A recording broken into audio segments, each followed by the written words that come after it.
Participantes já estão chegando. E eu vou fazer o sincronismo lá com o Facebook.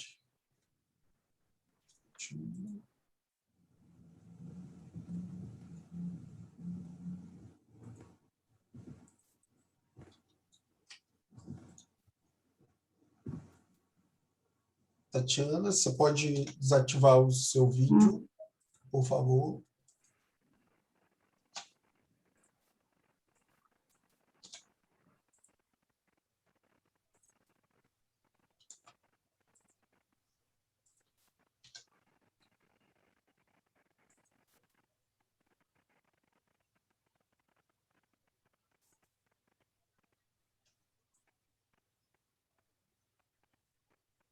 Já está? Pode começar. Bom, boa noite a todos. É um prazer receber aqui todos os participantes.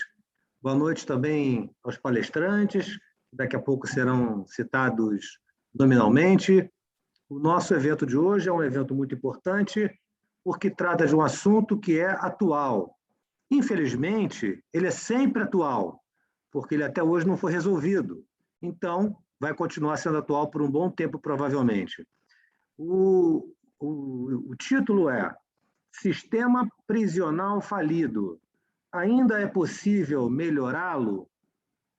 Para falar sobre isso, teremos aqui a doutora Aline Gomes dos Santos Silva, que é um prazer, já disse pessoalmente a ela, que era um prazer recebê-la. Ela é juíza de direito da segunda vara civil, criminal e de execuções penais da comarca de Nanuque, Minas Gerais. Então, temos uma mineira aqui entre nós. É sempre bom termos uma mineira aqui entre nós. Teremos também Dr. Marcelo Rubioli, que é o responsável pela execução penal aqui no Tribunal de Justiça do Rio de Janeiro. Ele é o juiz da execução penal. Então, esse assunto tem tudo a ver com ele.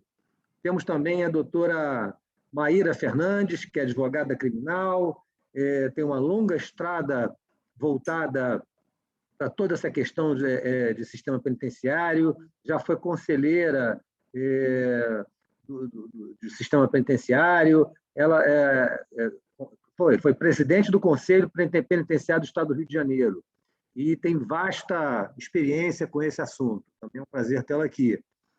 Eu, como presidente, eu apenas inicio dizendo que são muitos os enfoques que podemos dar a este tema. Talvez um dos principais seja a questão do superencarceramento, que é um problema que eu acredito que exista, ou melhor, que eu sei que existe no Rio de Janeiro, mas que existe em todos os estados. Com certeza também teremos isso lá, temos isso em Minas Gerais e temos em todos os estados da federação.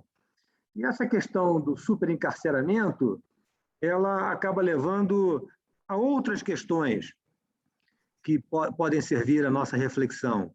A primeira delas é: esse superencarceramento é necessário? Será que prender pessoas negras, pobres, miseráveis, quase que analfabetas ou analfabetas, isso vai resolver o problema da nossa criminalidade?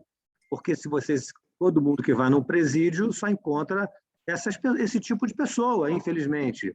São jovens, normalmente pessoas jovens, até 25 anos, são pessoas negras, pobres, semi-analfabetas. São essas pessoas que são encarceradas no Brasil. E pelos mesmos crimes, os crimes de sempre, como tráfico ilícito de drogas. E uma outra ponderação ainda em relação a isso é: será que este perfil, pessoa negra, pobre, miserável, é realmente o perfil do criminoso no Brasil? Ou seja, se é para prender, nós estamos prendendo os criminosos corretos? Essa é uma indagação que eu faço e deixo para os palestrantes. Vou, então, começar com a doutora Aline, que é nossa convidada, está em Minas Gerais, mas participando aqui conosco. Vou dar a palavra, então, para ela, doutora Aline. Por favor, com a palavra. Olá, desembargador Alcides, cumprimento o senhor e cumprimento todos os componentes aqui nesse momento, todos os componentes desse webinar. Muito grata pelo convite, tá? É uma oportunidade ímpar, né, de falar sobre o assunto, um tema tão sensível que é o sistema prisional brasileiro, é um tema tão icônico, né, tanto o que o senhor disse aí, a questão do encarceramento, mas eu também entendo que há outras questões também que envolvem o sistema prisional e que leva à falência, né? Sou magistrada há 8 anos e meio, durante todo esse período atuei na execução penal, né? Iniciei a carreira numa comarca de interior, assim como estou hoje, mas mais interior ainda, chamada Malacaxeta, estado de Minas Gerais, onde a Malacaxeta é até conhecida como uma cidade onde houve uma chacina que ganhou mídia. Enfim, lá a unidade prisional era uma cadeia pública administrada por um delegado de polícia. Depois tive a oportunidade de trabalhar em outras comarcas, em que não era mais cadeia pública, mas sim era uma unidade prisional já coordenada pela Secretaria de Estado de Segurança, Secretaria de Estado de Defesa Social. E também tive a oportunidade de trabalhar no Centro de Reintegração Social, coordenado pela APAC. Vou deixar um tempo aqui desse nosso momento aqui para falar sobre a APAC, caso os doutores não conheçam e quem estiver nos assistindo também não conheça. Bom, vamos lá. Esse tema ele é tão sensível e eu vou direto à pergunta. É possível melhorar o sistema prisional? Bom, veja que antes da pergunta tem uma afirmação que já diz que ele é falido. E será se é uma falácia? Será se a gente está no campo das ideias, falar que o sistema prisional é falido? Será se a gente está chovendo no molhado, dizendo que ele não serve mesmo e por isso não há o que se fazer? Bom, recentemente o ministro Marco Aurélio, de forma muito coerente, ele reconheceu o estado de coisas inconstitucional, né, que diz respeito ao sistema prisional, que foi a proposta ADPF número 347, que baseou no pedido foi uma representação feita pela Clínica de Direitos Fundamentais da Faculdade de Direito da UERJ, né, aí do Rio de Janeiro, e destacou inúmeras irregularidades no sistema prisional, dentre elas a superlotação, que tem a ver com encarceramento em massa. Mas também tem a questão da falta de assistência material, falta de assistência educacional, falta de assistência à saúde, de trabalho, daqueles que realmente deveriam estar presos. Um outro momento também que já ficou esclarecido que há uma falência desse sistema prisional, o ministro Gilmar Mendes também, um recurso extraordinário que foi reconhecido, a repercussão geral dele, ele apontou 3 importantes saídas, aliás, possíveis soluções, né, para que chegasse a um denominador comum com relação ao sistema prisional, que seria comprometimento federativo, alocação de recursos e integração institucional. Só que é o seguinte, não é uma situação fácil falar de preso, né? É um tema impopular, é um tema das minorias, né? Logo quando se quer falar sobre esse assunto, aí já surge logo aquela questão, mas espera lá, e os direitos humanos? E os direitos das vítimas? Né? Vê-se que utiliza-se aquela prática de Aristóteles de querer impor uma outra proposição para justificar algo que está errado. Bom, eu vou fazer um adendo aí sobre a questão dos direitos humanos. Quando a gente fala de proteger a vítima, a gente fala de direitos humanos. Quando a gente fala de proteger aquele que está em uma vulnerabilidade, em uma minoria, a gente fala de direitos humanos. As últimas condenações do Brasil com relação à infração dos direitos humanos, tanto na Corte Interamericana quanto na Comissão Interamericana de Direitos Humanos, trouxe o seguinte: o Brasil foi condenado porque justamente não atuou devidamente na persecução penal de alguns casos. Entre eles, eu cito aquele caso que ficou famoso da explosão da fábrica de fogos, uma cidade no interior da Bahia, agora eu esqueci o nome, que foram vitimadas 64 pessoas, mulheres, a maioria negra, crianças, que trabalhavam em situações insalubres lá naquela fábrica. Ou seja, os direitos humanos não estão aqui para proteger, digamos assim, a criminalidade. É importante entender isso, é importante e tratar desse tema aqui nessa amplitude online, que outras pessoas vão poder ouvir e entender. É preciso tirar essa pecha, né, desconstruir essa pecha de que os direitos humanos estão aqui para proteger a criminalidade. Não é assim. Vamos lá, como se trata de um tema tão impopular, né, é preciso desconstruir essas questões históricas, né, que diz respeito ao encarceramento em massa.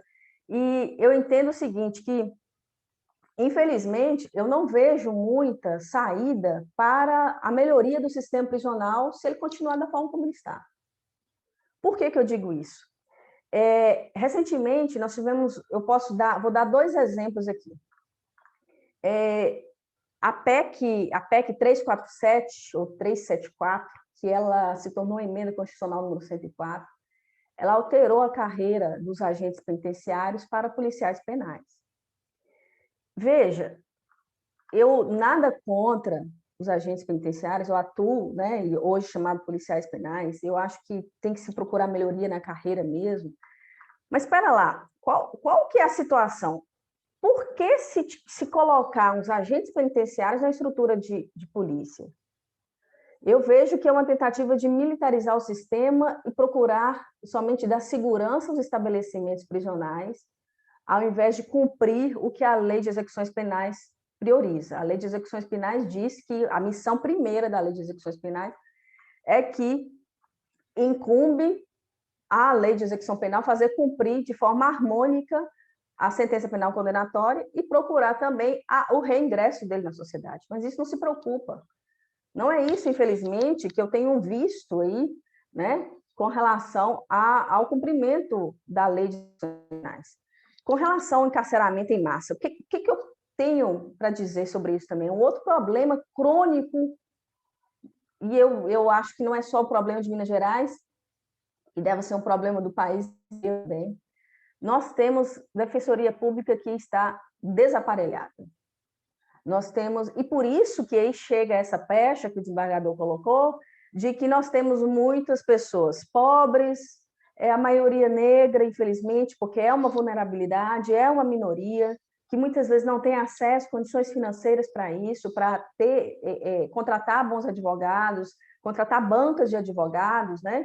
E aí temos, sim, uma criminalidade aí suprimida, né? E presos que muitas vezes poderiam ter alcançado algum benefício ou nem deveriam estar presos lá.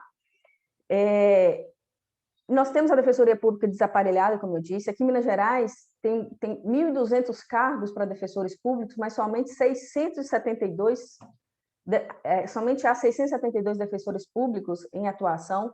Ou seja, vai continuar sendo presos pessoas e continuando presos pessoas que talvez nem precisariam estar ali, né? E por outro lado, aí que fala assim, tá, mas está preso, mas e a vítima? Nós também temos delegacias de polícia que são desaparelhadas. Olha, infelizmente, o Estado ele não supre adequadamente todas as necessidades da população e ainda quando faz, né, ou prende aquele que, digamos assim, para dar uma vazão, uma razão para a mídia, né, de que está prendendo, de que está fazendo, mas como o desembargador bem disse, talvez grandes personalidades criminosas poderiam estar presas e que não está, né?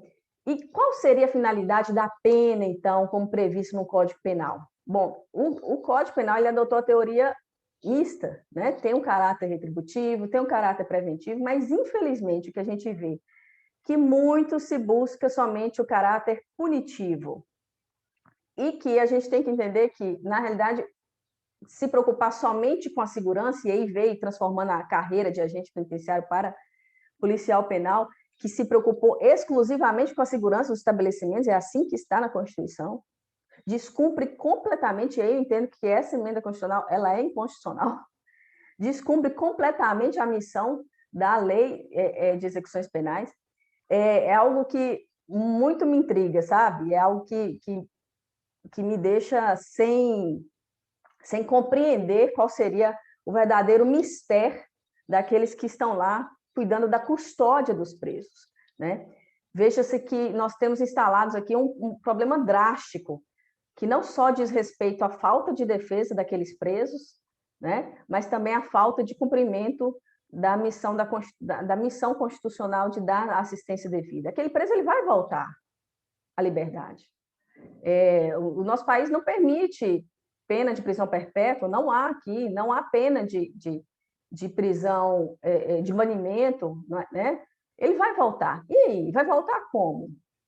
Eu estou trabalhando numa defesa de um processo seletivo de mestrado e que eu trago justamente essa questão de que o preso ele vai ter um momento de restrição de liberdade, e como que se vai devolver esse preso para a sociedade? O Conselho Nacional de Justiça, né, cumprindo a Lei 12.106, do ano de 2009, instituiu o Departamento de Monitoramento e Fiscalização do Sistema Carcerário, também de modo a acompanhar e assegurar que as irregularidades do sistema sejam supridas. E por quê? Há tanta irregularidade, e por que não se faz nada? Mas é por isso, é uma medida impopular, né? Gastar dinheiro com isso, com construção de outros estabelecimentos ou de reformulação da política pública, do modo de enfrentamento daqueles que estão presos, é impopular, não é benquisto, né?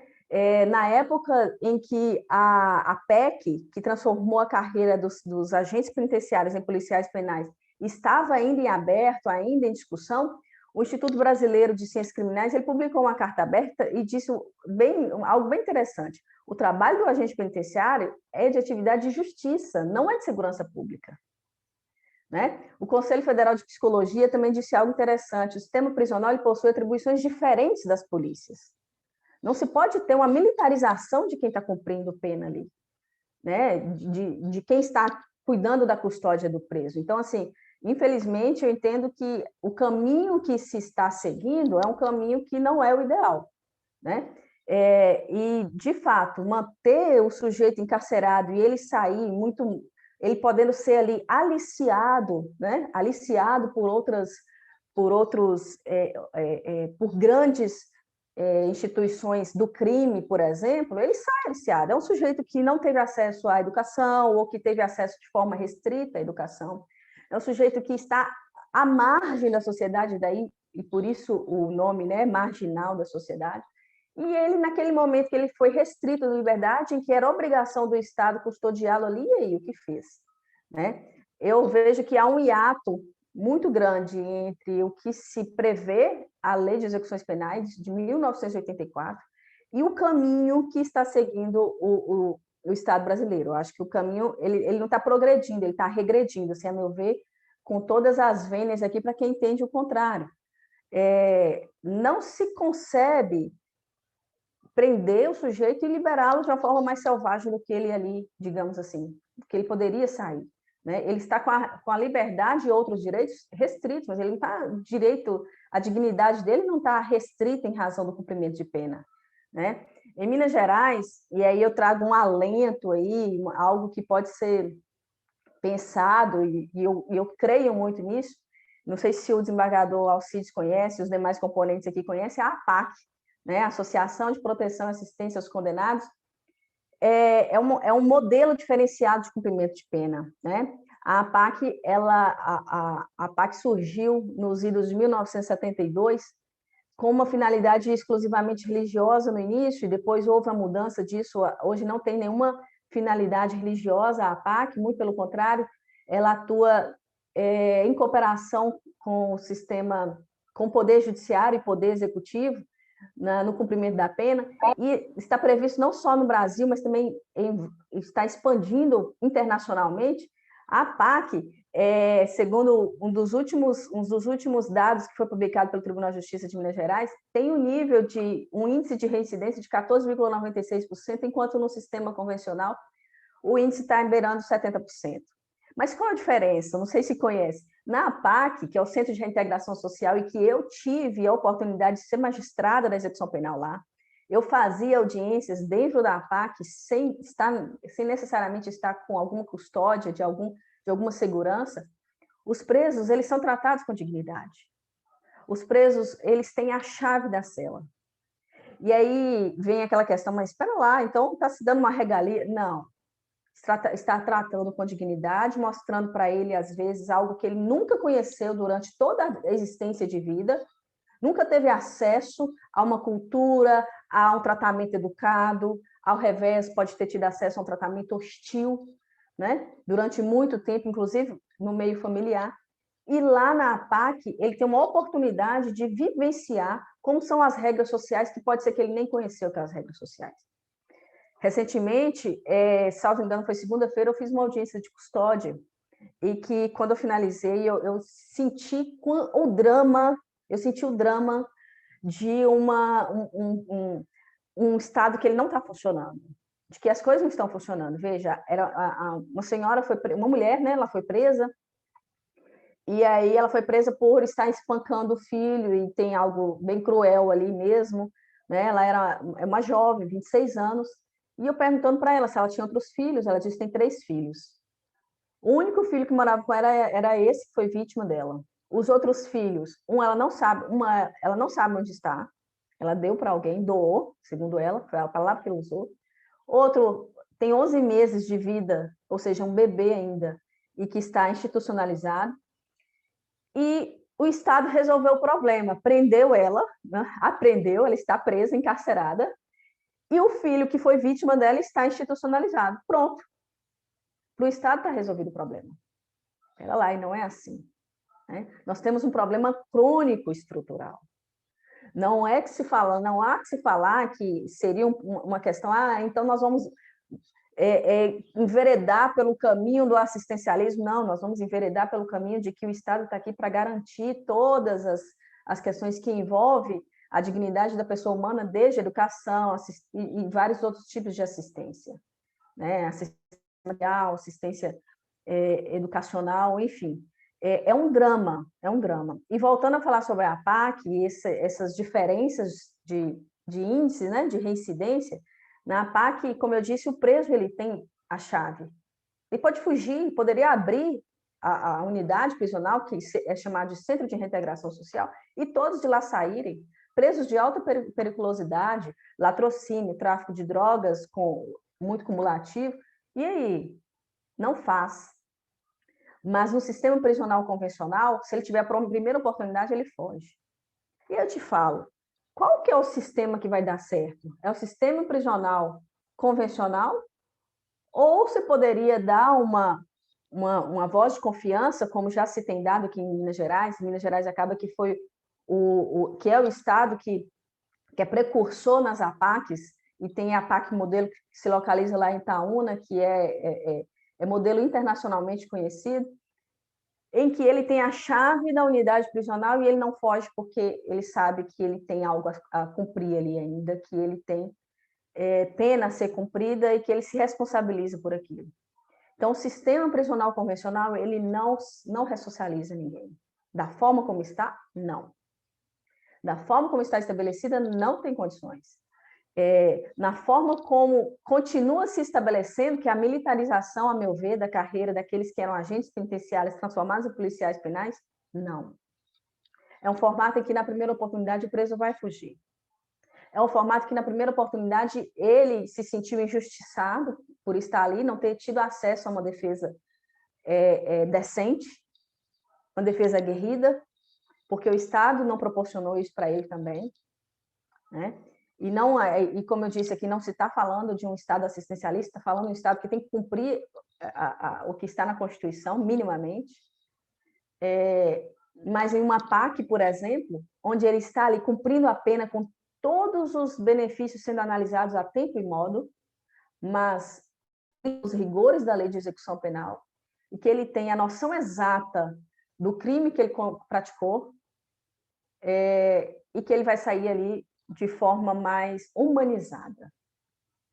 Então, assim, eu sinto que o problema não está somente na superlotação é um deles, mas que, além da superlotação, há o problema da assistência, né? Todas as assistências que estão previstas na Lei de Execuções Penais, assistência à saúde, assistência à educação, possibilidade de trabalho. Acredito no trabalho, e a APAC, ela coloca isso bem estabelecido, que eu acho muito interessante.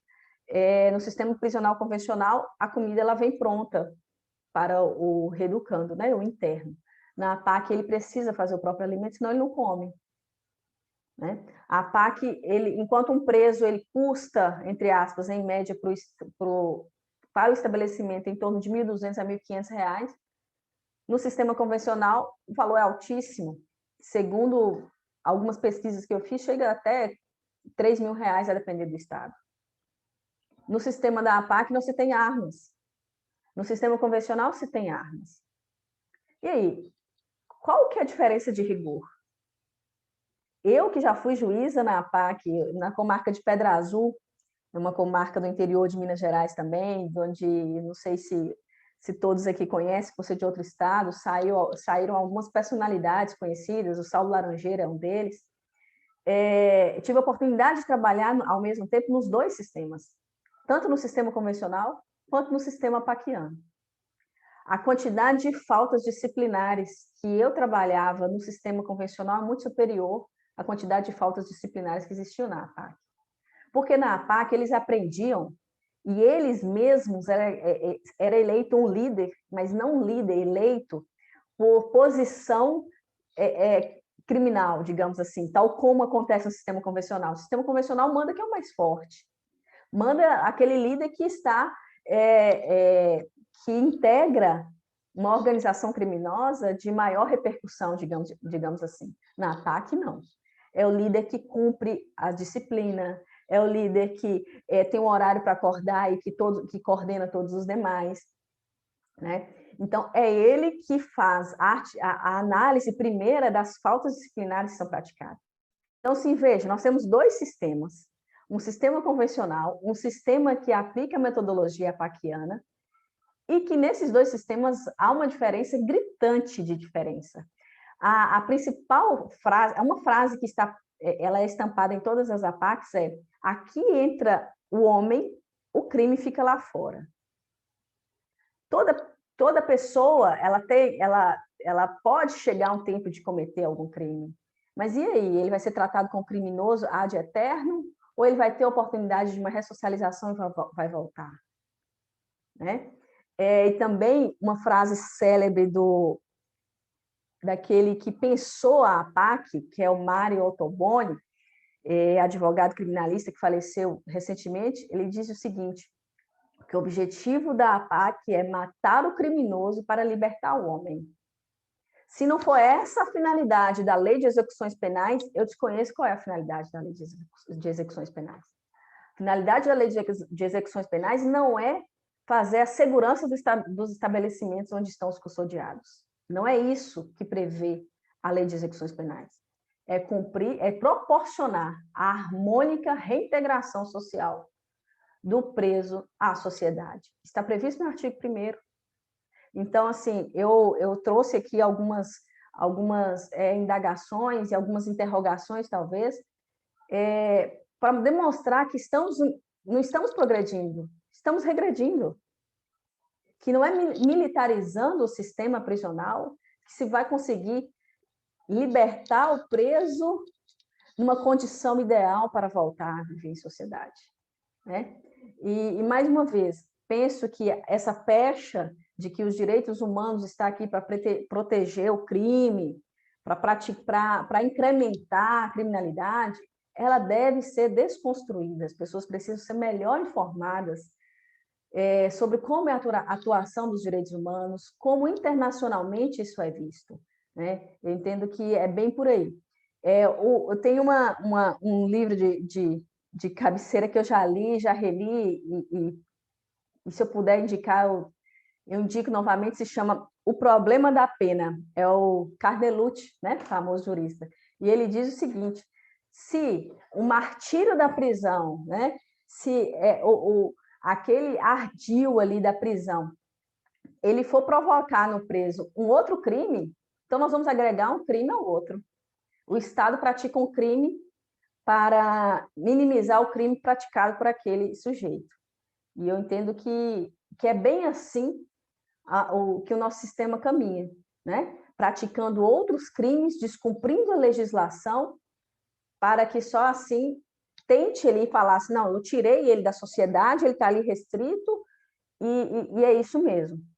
E isso vem a questão da superlotação, do encarceramento em massa, a questão das minorias, a questão racial. Infelizmente, é isso que a gente vê com repercussão na sociedade, é isso que eu vejo no meu dia a dia, é isso que eu percebo na minha atuação enquanto magistrada durante todo esse tempo e trabalhando em diferentes estabelecimentos prisionais e percebendo como que a falta de defesa do Estado a falta de defensoria pública no Estado também contribui. Então, assim, nós temos o problema do sistema prisional falido e temos esses outros problemas laterais que são crônicos também, tá? Então, e aí eu finalizo esse momento dizendo, mais uma vez, o quanto estou grata, né, pela oportunidade de estar aqui, o quanto estou grata pelo convite. Estou trabalhando aí nessa tese de tentar trazer a metodologia pacquiana para o sistema prisional convencional, porque eu acredito que a PAC é um sistema interessante, é um sistema acolhedor, é um sistema humanista de cumprimento de pena. É o sistema ideal, é o sistema que cumpre a lei de execuções penais, diferentemente do sistema atual. Agradeço a todos, finalizo aqui a minha fala. Muito obrigada. Doutora Aline, consegue me ouvir? Sim.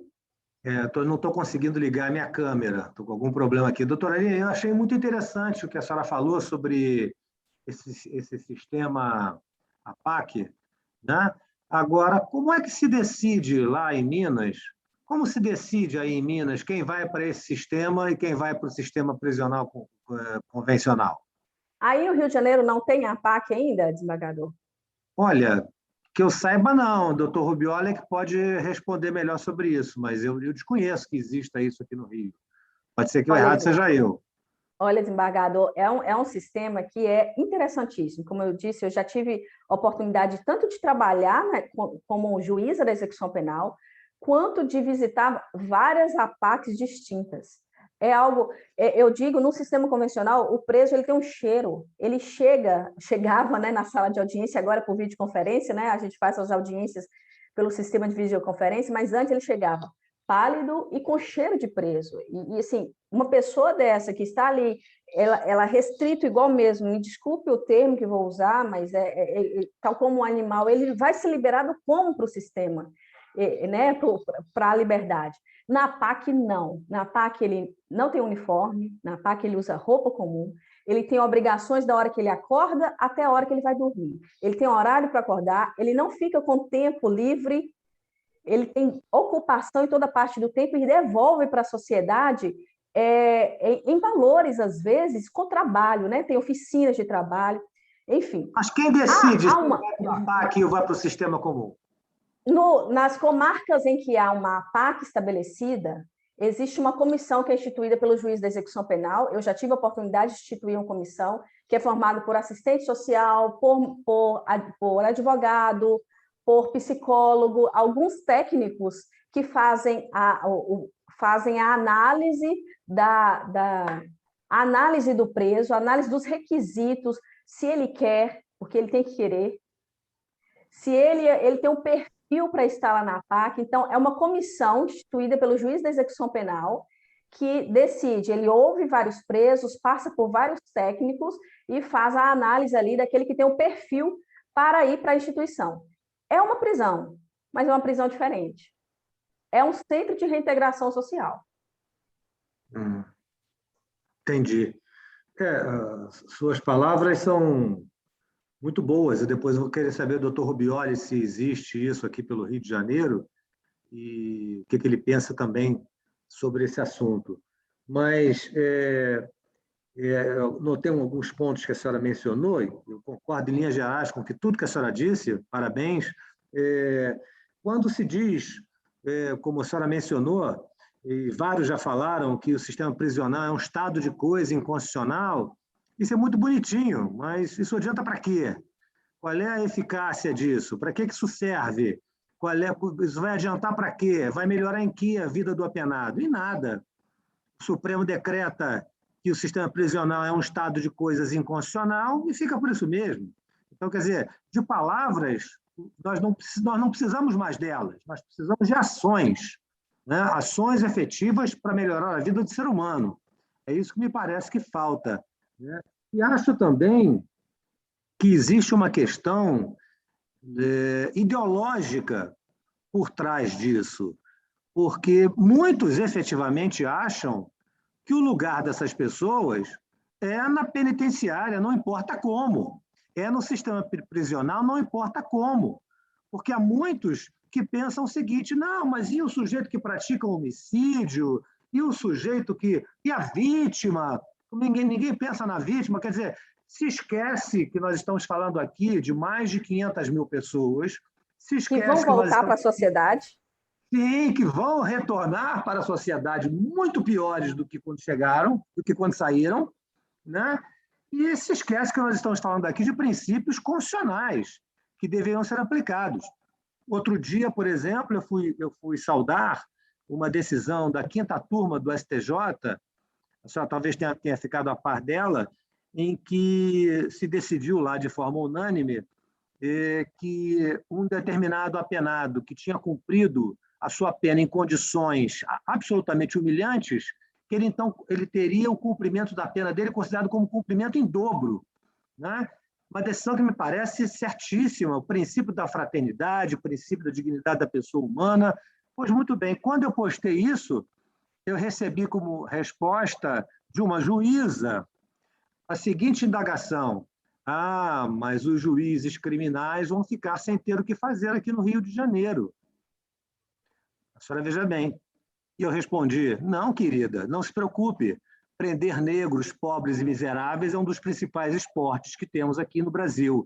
Então, não fique tranquila que os juízes criminais continuarão trabalhando. Um outro colega meu me disse assim: me poupe desse discurso. Eu quero o sujeito que pratica crime hediondo tem mais que morrer lá dentro. Então, existe, ainda que não declarada, uma questão ideológica por trás disso pelos próprios operadores do direito. Um determinado procurador de justiça diz aqui, para quem quiser ouvir, que o problema do sistema prisional é que se prende pouco. Nós deveríamos estar prendendo mais. O problema é que prendemos pouco. Ele sustenta isso. Então, no momento que ele tem a capacidade de sustentar isso, tudo... E ele não está falando isso por ignorância. Ao contrário, ele é extremamente inteligente e culto. Ele fala isso por ideologia. É a ideologia dele, né? Então, esses me parecem alguns dos problemas aqui. Eu vou passar para o doutor Marcelo Rubioli, para que ele, então, possa fazer a palestra dele. Doutor Lely, muito obrigado. Eu agradeço. À disposição.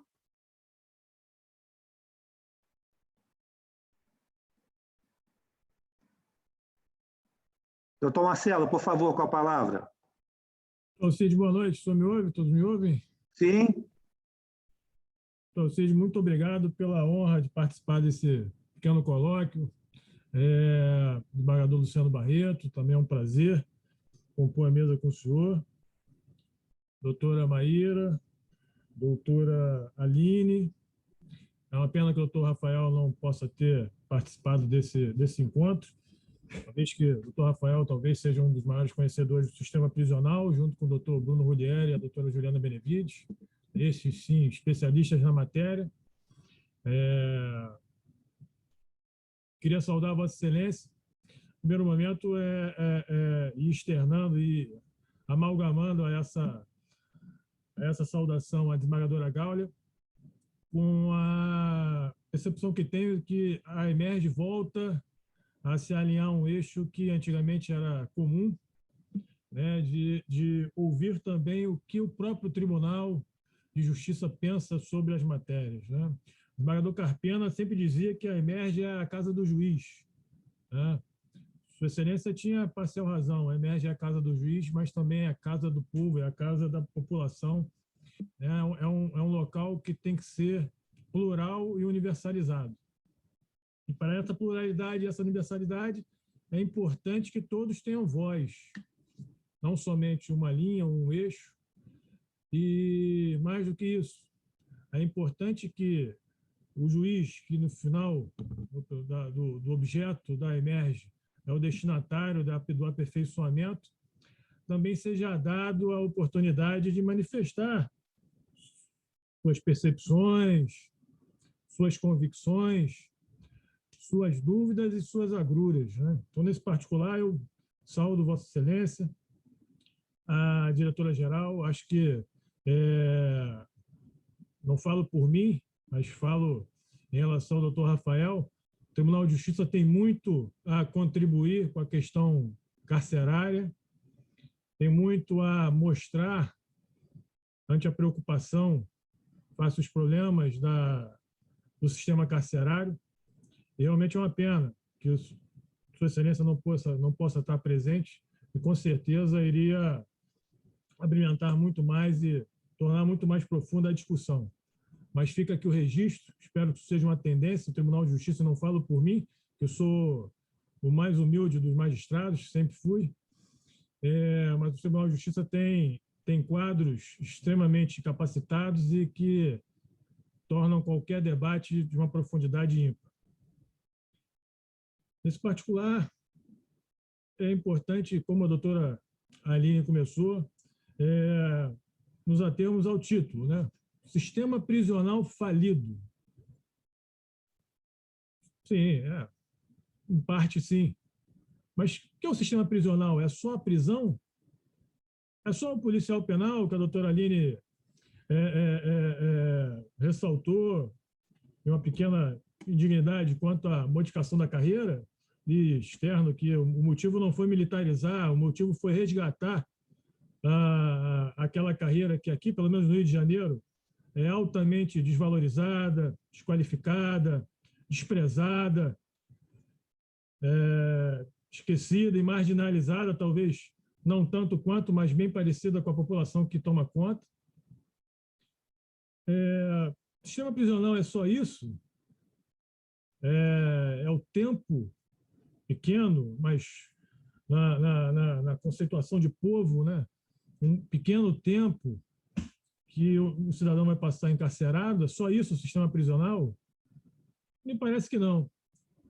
E o próprio paradigma citado, que determina e reconhece o estado de coisas inconstitucional, registra que o sistema prisional como um sistema, como uma inter-relação de eixos, uma existência, uma coexistência de vetores jurídicos, é muito mais do que a prisão por si só, é todo o tempo pelo qual aquele cidadão que vai submeter a grandiosidade do Estado, vai ser vítima do Leviatã, vai passar sob sua custódia.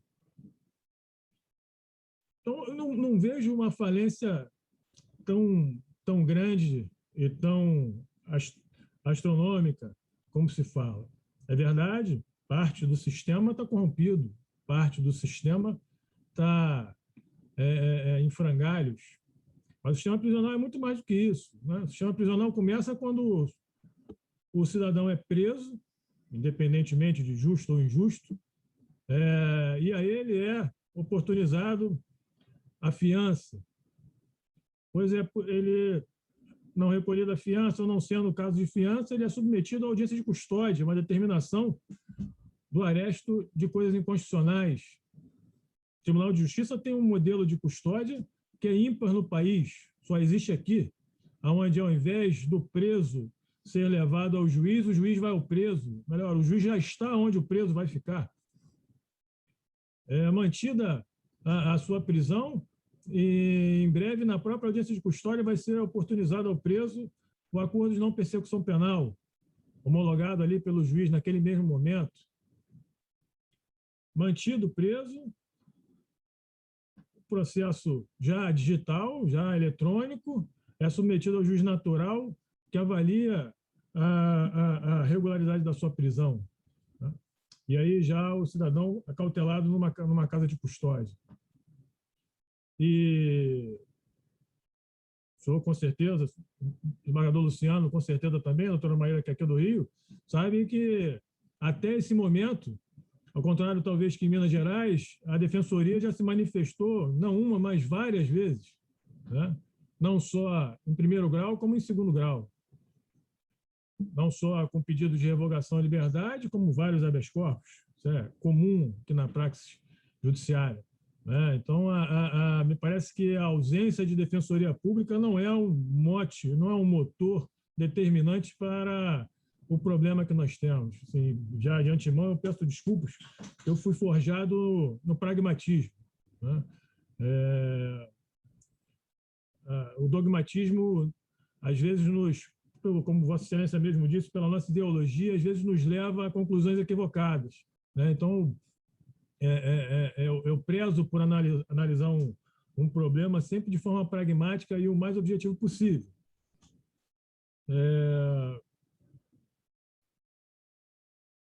Chegando à cadeia pública, a Casa de Custódia aqui no Rio de Janeiro, aí sim começa a agrura, e aí concordaria com a falência do sistema. Não necessariamente com a falência da filosofia. O preso é submetido a um sistema degradado, mas não por desassistência jurídica. Talvez muito pelo contrário, né? Quem milita no crime aqui no Rio de Janeiro sabe o quão trabalhoso é um processo. Não pelo processo em si, pelo mérito da causa em si, porque o rito é muito simples, mas por todas essas discussões à latre da manutenção ou não de uma prisão, da possibilidade ou não de uma substituição da prisão por uma medida cautelar, né? Como diria o ministro Chiet, o drama da prisão cautelar também é partilhado ao juiz, porque aí ele é levado a discutir e rediscutir aquela questão, às vezes até prejudicando o próprio réu, né? Onde o juiz tem que parar para reanalisar a prisão sem poder dar andamento ao processo. Nesse momento, concordaria que o sistema é ineficaz, né? Mas ineficaz porque, infelizmente, houve uma opção política, que não é de agora, é uma opção continuista, né, já de várias décadas, de desinvestimento no sistema, né? Nós temos cadeias antigas, uma arquitetura ultrapassada, sem uma cadeia de suprimento mínima que garanta não só ao preso, mas também ao policial penal o mínimo de dignidade no trabalho. Só quem conhece o sistema vê que o policial penal é tão vítima da degradação do sistema quanto o encarcerado. Mas nem por isso a prisão é de todo desnecessária, ou talvez generalizadamente desnecessária. Aqui no Rio de Janeiro, Vossas Excelências bem sabem que a criminalidade é particular, né? Talvez sejamos o único estado do Brasil onde várias facções existem, às vezes coexistem e muitas vezes se degladiam. Esse é um complicador extremo para distribuição das forças e do combate à violência pública. E daí já se vai que essas três facções exigem, por segurança de todos, unidades exclusivas. Esse é um outro complicador na análise prática do sistema prisional. Existe o Comando Vermelho, Terceiro Comando, o Povo de Israel, a milícia, cada uma fazendo jus, porque necessário para a segurança de todos, de unidades prisionais individualizadas, que já geram outro problema, face à necessidade de equacionamento das vagas. E não há como se equacionar vaga existindo 4 vertentes totalmente estanques e imiscuíveis. Então, se de um lado nós temos um sistema degradado que gera uma situação degradante ao preso e às equipes das polícias penais, nós temos todo um arcabouço jurídico que é extremamente moderno, extremamente atual. A própria lei de execução penal é uma lei extremamente atual, né, que parte de princípios de meritocracia do preso, de ressocialização do preso, mecanismos paralelos de reconhecimento de benefícios penais, reconhecimento de chances ao apenado de demonstrar a sua vontade de compor de novo a sociedade. Agora, dizer que, por si só, o encarceramento em massa se dá por questões raciais, por questões econômicas, questões ideológicas, parece uma afirmação genérica demais para ser correta. Levando em consideração, principalmente, que a própria Polícia Militar e a Polícia Civil é formada basicamente por negros, né? Talvez a Polícia Militar do Rio seja o maior índice de policiais em suas fileiras, que são de outras raças, de outros gêneros, inclusive, né? Me parece que a questão do encarceramento em massa deságua no sistema prisional, mas não tem, por causa ou por motriz de círculo vicioso, pura e simplesmente o sistema. É óbvio. O problema aqui posto é o sistema prisional e o que fazer para melhorá-lo.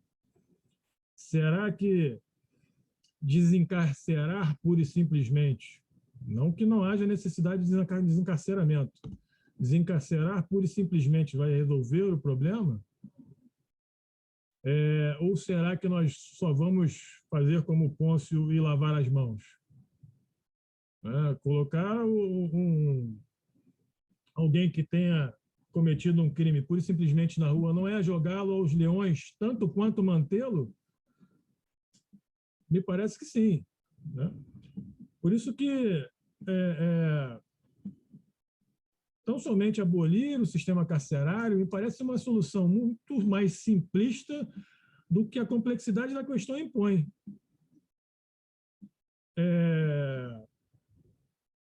A comprovação de que a gente tem que pensar sistematicamente,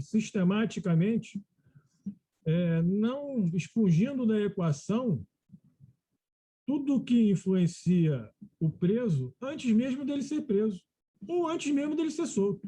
E prova disso é a resolução do CNJ que institui os escritórios sociais. Esse, sim, me parece uma grande iniciativa, né?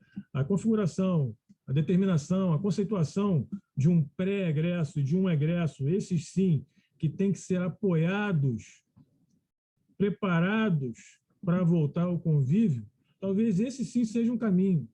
Lógico que a cadeia tem que ser minimamente digna. Ao preso e à presa, muitas vezes nós falamos de presos e esquecemos que há presas trans e héteros que, via de regra, são esquecidas porque têm necessidades particulares, né? Mas tratar o preso, se preocupar com o preso que está na iminência de ser solto, me parece que é o caminho. Aí talvez seja o mote que vai quebrar esse círculo vicioso e transformá-lo num círculo virtuoso, né?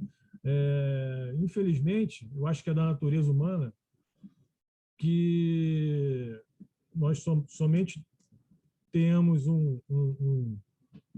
uma predisposição a um comportamento que nos afronte, que nos incomode, o receio que isso nos seja imposto. Então, me parece que a prisão de per si, ela não pode ser abolida ou desprezada, né? Ela é uma realidade que tem que ser evitada. É bem verdade que aqui na Vara das Execuções Penais a filosofia não pode ser, até porque o fim de toda execução penal é a liberdade, né? É a avaliação de necessidade daquela pena e o reconhecimento da extinção da mesma, seja por um benefício, seja pelo próprio cumprimento. Mas é importante que se tenha em mente que a prisão por si só, por mais romântica que possa ser a avaliação de direito natural, de que todo ser humano é bom, né, que a alma humana é lívida, mas há aqueles que não conseguem manter essa pureza. Então, é importante que isso seja levado em consideração. Entretanto, como disse, o encarceramento puro e simples também não é uma solução pontual para o problema, porque estaríamos também generalizando em um outro ponto, em outro polo. Talvez seja esse o grande problema que nós vivamos hoje, né? Essa polarização. Ou prende ou solta, né? Ou é amarelo ou é verde, ou é esquerda ou é direita. Acho que a questão, como sempre pensei, inclusive, em tudo que tentei fazer na magistratura, já lá se vão 2 décadas, tem que ser uma grande ponderação de razoabilidade, né? Há quem possa sair mais brevemente, há quem tenha que permanecer um tanto quanto enclausurado para que seja preparado para o convívio. Nesse particular, aqui na Vara de Execuções Penais, não só eu, e quando primeiro achei que tinham me encarregado de um fardo, mas hoje eu vejo que eu fui brindado com um belo presente, uma grande oportunidade. Eu disse que seria um encargo relativamente simples, porque eu só teria que fazer aquilo que já estava sendo feito pelo Dr. Rafael, né? Que era conduzir a VEP de forma magistral, né? Eliminando as reclamações que até então existiam, né? De intransigência, de demora, de morosidade, né? Mas aqui na VEP, vi desde o início que o sistema do Dr. Rafael já é passível de melhorias, inclusive tratadas junto com ele a presidência, né? E principalmente em função da pandemia, evoluções que não o sistema prisional, porque infelizmente não temos esse poder. Eu sempre achei que a gestão, nesse particular eu concordo, né? O sistema prisional não é segurança pública, mas é forma de cumprimento de um processo. Eu sempre achei que esse encargo deveria ser o órgão judiciário, lógico que com a própria dotação orçamentária, né? Eu tenho certeza, da forma como as coisas são feitas no Tribunal de Justiça do Rio de Janeiro, essa realidade seria mudada com muita brevidade, mas, como estou dizendo, é importante a sedução ao reeducando da liberdade pela implementação de algumas melhorias no seu sistema de execução penal. A primeira delas, como já falei, o histórico social é manter o acolhimento, manter o apoio àquele que ganha as ruas, para que ele não fique desacolhido e não seja tentado a delinquir novamente. Mas outra medida, inclusive chancelada pelo CNJ, até um dos eixos do novo projeto do CNJ, é o incremento das remissões, né?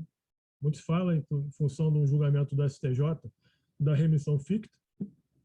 Eu, particularmente, acho até que ela é possível, mas ela não pode ser idêntica à remissão real, né? Não se pode, até sob pena do próprio sistema colapsar, não se pode aventar que aquele que efetivamente estuda vai remir tantos dias daquele que disse que quer estudar, né?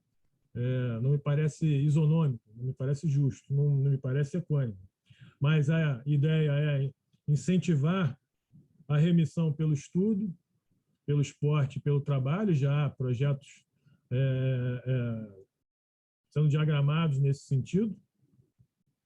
E talvez um grande passo ao cumprimento da pena e da humanização da pena é a harmonização dos regimes aberto e semiaberto, né? Uma coisa relativamente polêmica, mas à vista do que vejo no sistema, talvez seja mais eficaz do que o preso permanecer no sistema aos custos do Estado, né?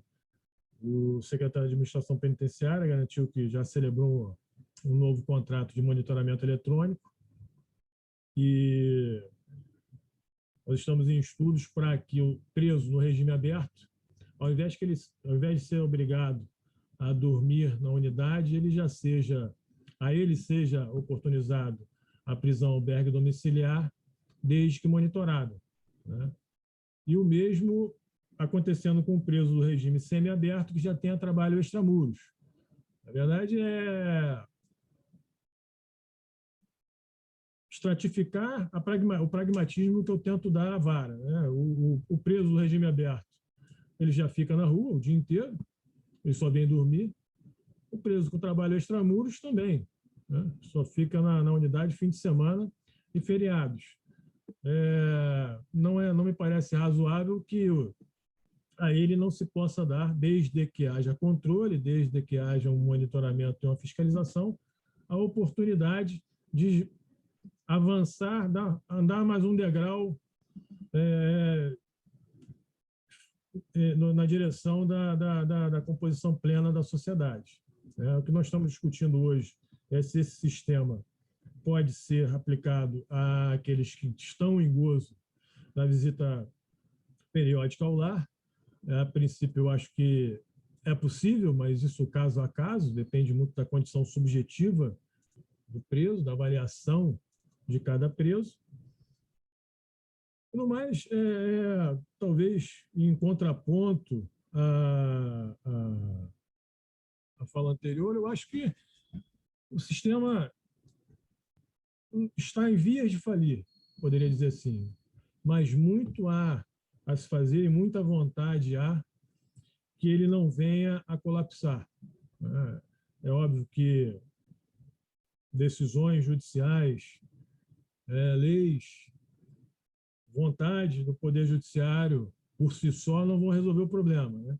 É importante que ao Poder Executivo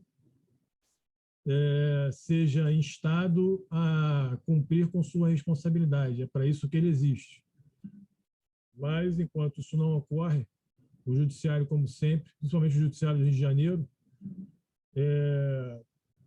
pensa e planeja e executa várias soluções para tentar, se não resolver, minimizar o problema.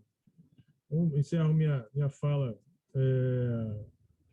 agradecendo ao desembargador pela oportunidade, esclarecendo que, como Drácula dizia, né,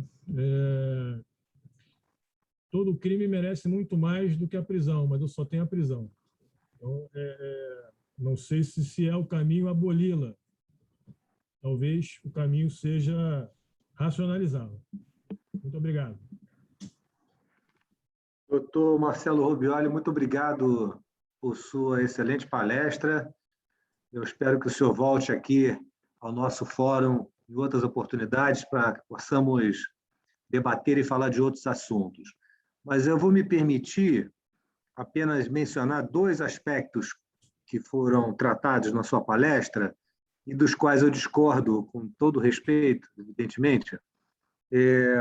O primeiro, quando o senhor mencionou em relação aos crimes mais graves, o senhor disse assim: há outros que precisam ficar mais tempos para serem preparados para voltar à sociedade. Foi basicamente isso que o senhor disse. Eu discordo, porque eu não acredito que alguém consiga ser preparado para voltar à sociedade dentro desse sistema prisional que nós temos. Claro que estou me referindo ao regime fechado, claro, mas dentro do regime fechado, não me parece que alguém tenha condições de voltar ao regime fechado, à sociedade. Essa pessoa, quando volta à sociedade, volta PhD em criminalidade. Se entrou por furto, vai sair, vai virar roubador, e por aí vai. Nós temos uma questão que a mim me parece importante, que até a doutora Aline também comentou.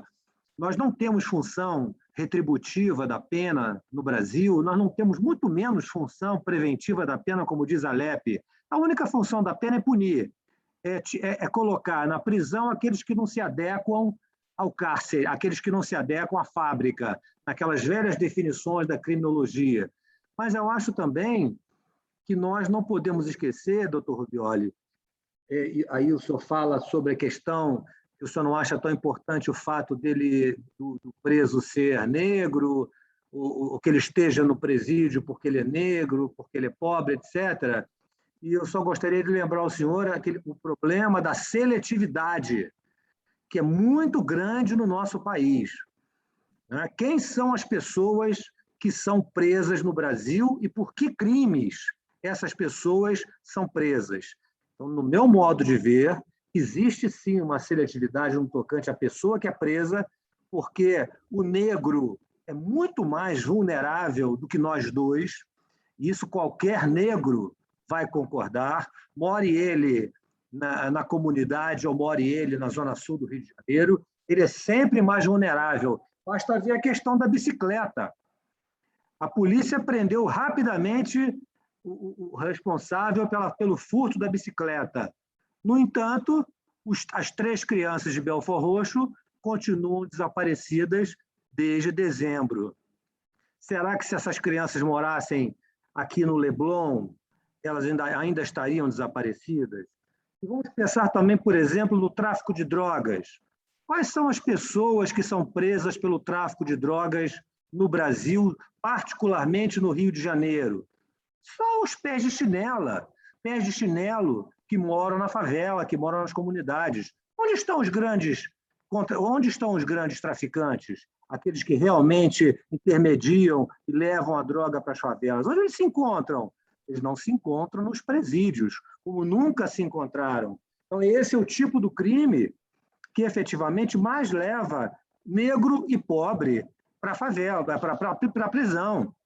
Eu fui juiz criminal 20 anos, e foi o que eu mais fiz na minha vida, e hoje até me arrependo de ter feito isso por tanto tempo, porque o negro senta naquele banco dos réus e não se vê minimamente representado. O juiz é branco, o promotor é branco, até o defensor público é branco. Ninguém é negro, ele vai receber uma sentença condenatória. Então, o sistema todo é feito para prender determinado tipo de pessoa por determinado tipo de crime. Outro exemplo recente, Jacarezinho. A Polícia Civil invadiu Jacarezinho, matou quase 30 pessoas na luta na famosa guerra às drogas, que nunca trouxe nenhum resultado satisfatório para a sociedade. Agora eu pergunto, cadê essa Polícia Civil entrando nos locais dominados pela milícia?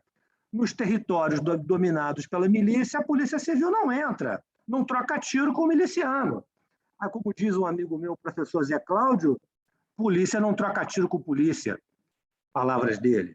Então, com todo respeito a Vossa Excelência, eu acho que a gente não pode deixar de reconhecer, pelo menos é a minha opinião, não vou dizer que a gente não pode deixar de reconhecer, senão parece que eu sou dono da verdade, não é isso que eu quero dizer.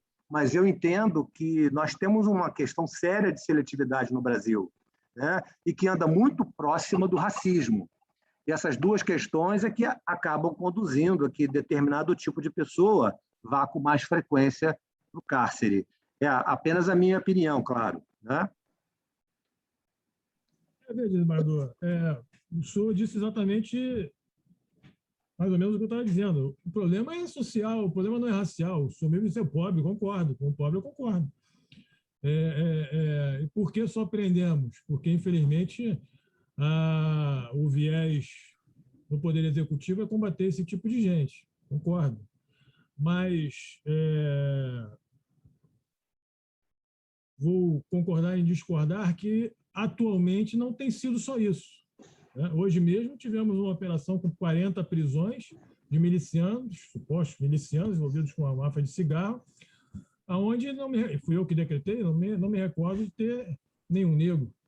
E os mandados de busca e apreensão e prisão foram feitos no Leblon e na Barra. O próprio ladrão da bicicleta era branco. Isso não me parece que óbvio, não estou jamais aqui querendo tapar o sol com a peneira, não estou dizendo que nós não vivamos numa sociedade onde haja o racismo. Né? Para mim é um pouco difícil de aceitar, porque uma coisa que eu não tenho é racismo de qualquer que seja a modalidade, nem de credo, nem de raça, nem de gênero. Acho que as pessoas valem o que têm o que são, né? O que está dentro delas, não o que está para fora. Mas não me parece que o problema seja racial, o problema é, obviamente, social, não tenho dúvida disso. Acho que o próprio artigo 59 do Código Penal dá a solução, né? Ele diz que a pena tem que ser necessária às condições pessoais. É exatamente isso que eu disse. Então, acho que existem pessoas onde a pena é necessária que seja mais longa, e a própria LEP chancela isso quando impõe requisitos subjetivos à concessão de benefícios, e há pessoas onde a pena não é tão necessária e muitas das vezes nem é necessária. Obrigado. Apenas com relação à questão da milícia, eu sei, inclusive, que Vossa Excelência é titular, também é titular daquela vara especializada, não é, doutor Rubioli? Né? Eu sei muito bem que a Polícia Civil prende milicianos, mas a Polícia Civil não entra no território dos milicianos. Essa é a minha crítica. Eles entram no Jacarezinho, mas eles não entram nos territórios dominados pela milícia. Essa é a crítica que eu faço. E vamos lá. Agora, a doutora Maíra já está presente? Já está? Então vamos lá, doutora Maíra, com a palavra. Tudo que bom bem? Que já chegou. Sim, não, estou aqui desde o início ouvindo, apenas estava sem vídeo e agora com vídeo. É bom, um prazer enorme estar aqui na EMERGE novamente, ainda que de modo virtual. Espero que em breve essa pandemia acabe e possamos voltar aos eventos presenciais. Eu ouvi tudo atentamente, queria fazer alguns complementos às falas anteriores, antes de mudar um pouquinho só o assunto ainda dentro do nosso tema do evento. Sobre as APACs, realmente eu tive uma experiência muito impressionante com as APACs que eu conheci no Espírito Santo, em Minas Gerais. Acho que é algo que nós precisaríamos fazer um projeto para o Rio de Janeiro. Muito provavelmente não daria certo para presos de comando vermelho, né, de facções criminosas, mas pode dar certo, por exemplo, para presos neutros. Uma das experiências mais bem vistas por mim no sistema penitenciário do Rio de Janeiro é a colônia agrícola de Magé, por exemplo, em que, quando eu era presidente do Conselho Penitenciário do Estado e fui lá várias vezes, os presos ficavam soltos na colônia agrícola de Magé e produziam mudas que eram utilizadas de plantas nativas da Mata Atlântica, que eram utilizadas depois em projetos de reflorestamento. Era um projeto da SEDAI, e os presos plantavam desde a semente até virar uma muda mesmo de árvore para ser plantadas em projetos de reflorestamento. E, além disso, todos os presos trabalhavam, porque os presos que não trabalhavam nesse projeto de reflorestamento trabalhavam na marcenaria, trabalhavam na cozinha, trabalhavam na sala de informática, trabalhavam na biblioteca. O fato é que não havia um único preso naquela colônia agrícola que não trabalhasse. Isso é chave de um sistema que pretenda ter, né, um mínimo de dignidade para aquelas pessoas que ficam encarceradas. Os presos entram na unidade, na maior parte das vezes, sem nunca terem tido um ofício lícito, um trabalho fixo, e saem da unidade igual, sem aprender absolutamente nenhum ofício. Isso não faz o menor sentido. Nas APACs que eu conheci, essa característica também existia, de todos os presos trabalharem. Então, na PAC, por exemplo, do Espírito Santo, os presos produziam as mesas e cadeiras das escolas da região, um projeto de marcenaria.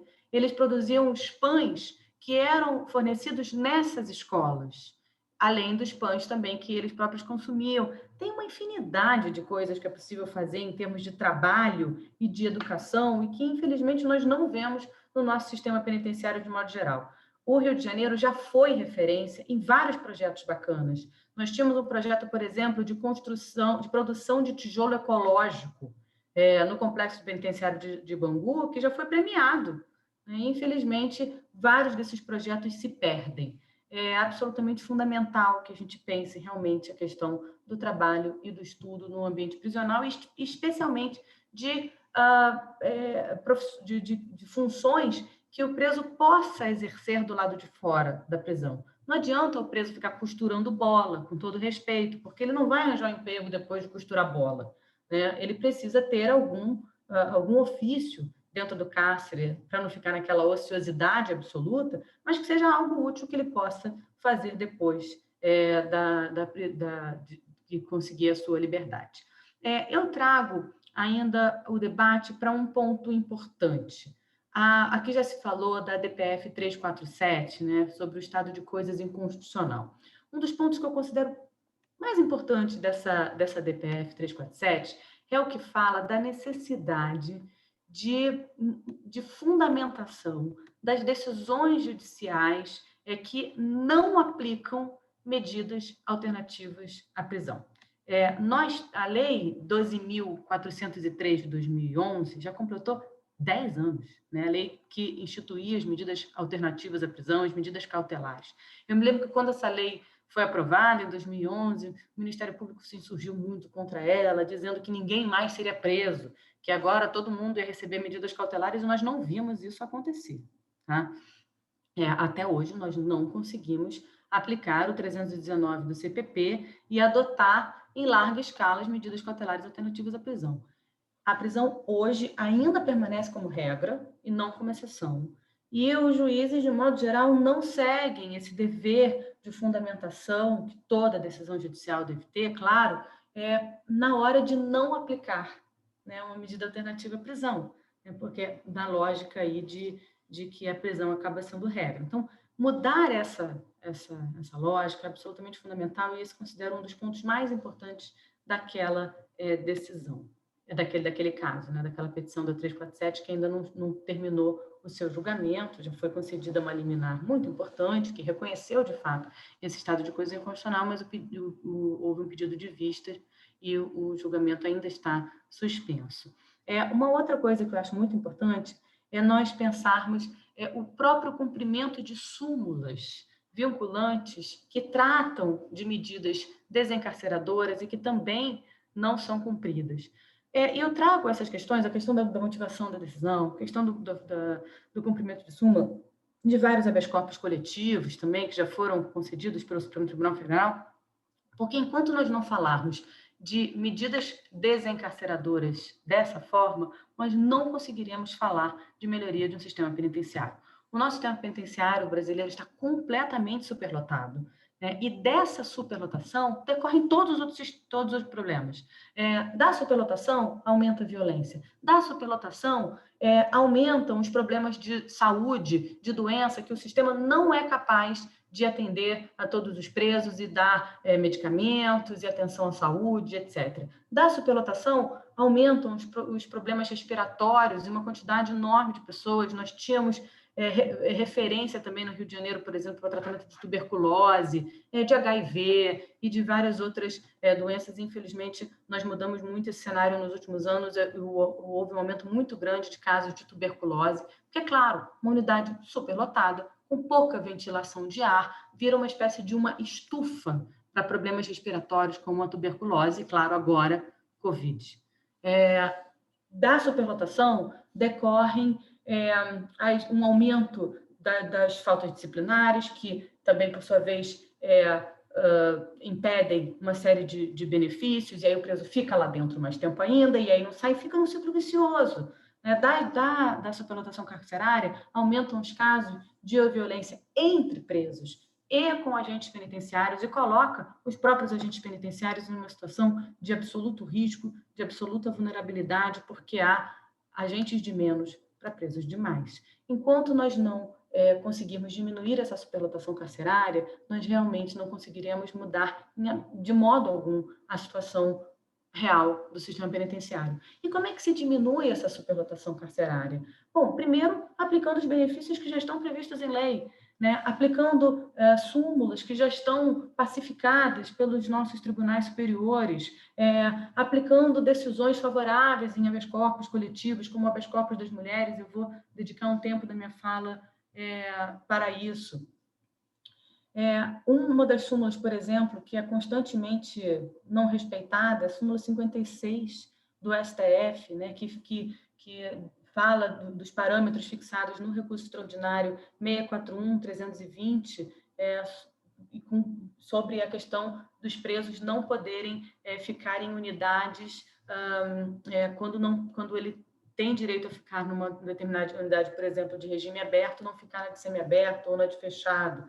Os tribunais têm as listas de quem está próximo da progressão de regime, e isso deveria ser praticamente automático, né? Mas, mesmo assim, ainda não é. Nós precisamos falar, por exemplo, da aplicação do princípio do numerus clausus, segundo o qual, para cada pessoa que ingressar no sistema penitenciário, outra deverá sair, deve ser colocada em liberdade, no limite proporcional de presos e vagas. Isso não é utópico, porque nós sabemos que existem muitos presos que estão presos além do tempo, que estão presos indevidamente, né? Então, o cumprimento desse princípio nada mais é do que trazer para o sistema penitenciário o que já foi definido pelo STF em relação ao sistema socioeducativo, no habeas corpus 143/988 do Espírito Santo, e, no momento, o CNJ está com 2 experiências de implementação desse princípio no Maranhão e no Pará, que eu espero que seja bem sucedida. Então, se realmente nós não pensarmos medidas desencarceradoras, medidas de aplicação de decisões já, né, pacificadas pelos nossos tribunais superiores, nós continuaremos prendendo demais.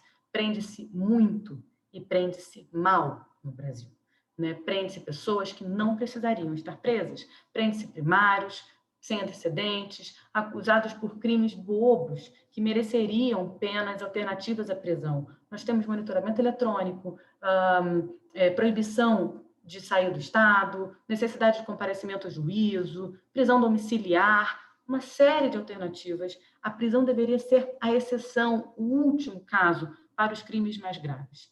Fora o altíssimo número de presos provisórios. Então, a pessoa fica cumprindo uma pena antecipada, que, ao final, pode depois ser absolvido ou condenado a uma pena que não seja uma pena de prisão. Só que esse tempo que a pessoa fica presa, ninguém devolve.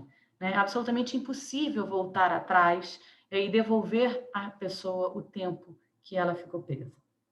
Um outro tema que eu gostaria de trazer aqui na minha fala, e vou ser breve nas minhas exposições iniciais, porque eu acho que esse tema requer muito um debate. Nós temos mais de 200 pessoas assistindo, é importante que também possam fazer perguntas e a gente possa dialogar, mas eu não poderia deixar de falar das mulheres encarceradas.